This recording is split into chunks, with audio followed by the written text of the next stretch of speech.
Mini number cakes naman tayo for today's video. Mga mi, tara na G!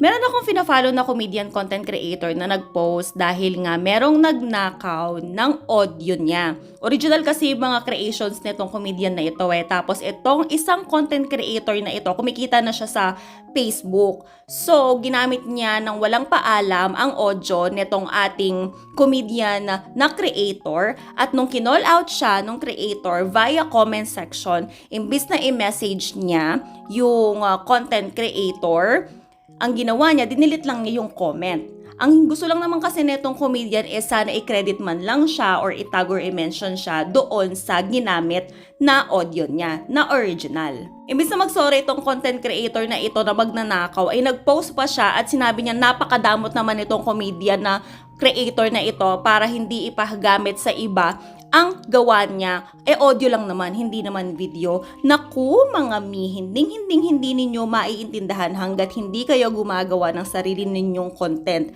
Ang paggawa ng content ay napakahirap. Alam mo yung mag-iisip ka kung ano kaya yung magandang mai-content na sa tingin mo is papatok sa mga tao. Napakahirap po niyan. Kaya napakasakit po sa aming content creator kapag nananakawan kami ng ideya.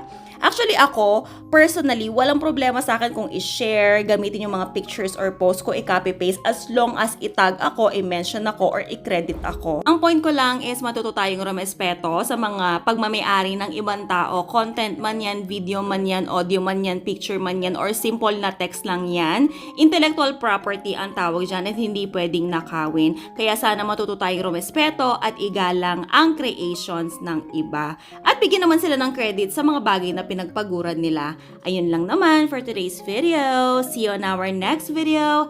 Bye!